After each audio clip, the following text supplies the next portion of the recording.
నేను నా లైఫ్లో చాలా కోరికలు కోరుకున్నా, అన్ని జెన్యూన్ కోరికలు. ఇప్పుడు ఎన్ని జెన్యూన్గా నేను కోరికలు కోరుకున్నాను అన్ని దేవుడు నాకు తీర్చాడు. ఇప్పుడు నాకు ఒకటే ఒక కోరిక ఉంది, ఒక్కటే,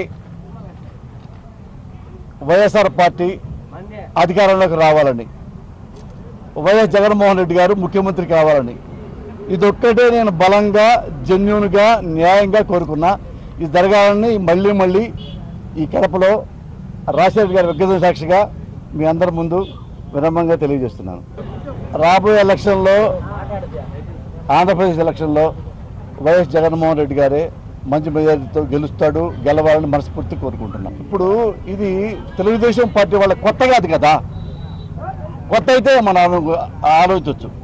ఎన్టీ రామారావు గారి భార్య లక్ష్మీపార్వతి గారు, ఎన్టీ రామారావు గారి భార్య అంటే ఎంత గౌరవంగా చూడాలి, ఎంత వినయంగా, ఎంత గౌరవంగా మాట్లాడాలి.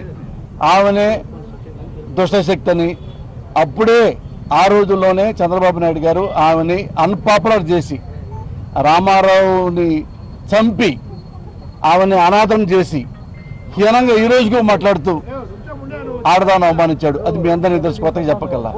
మళ్ళీ చిరంజీవి గారు పార్టీ పెట్టారు. చిరంజీవి గారు పార్టీ పెట్టిన తర్వాత చిరంజీవి గారి ఇంట్లో ఆడపడుచుల్ని ఎంత హీనంగా తెలుగుదేశం వాళ్ళు ఆ ఎలక్షన్లో మాట్లాడారో ఇప్పటికీ మీ క్లిప్పింగ్లు దొరుకుతాయి, ఇప్పటికీ మీ పేపర్లో దొరుకుతాయి. అదే పరంపర మళ్ళీ కొనసాగిస్తున్నారు తెలుగుదేశం వాళ్ళు. ఇంకొత్తగా చెప్పాల్సింది ఏమి లేదు వాళ్ళ గురించి. వాళ్ళకి ఎంత ప్రేమ ఉంటుందో, ఎంత గౌరవం ఉందో ఆడవాళ్ళంటే. ఈ 3 సంఘటనలు చాలుగా చిరంజీవి గారు కన్నీళ్లు పెట్టుకున్నాడు.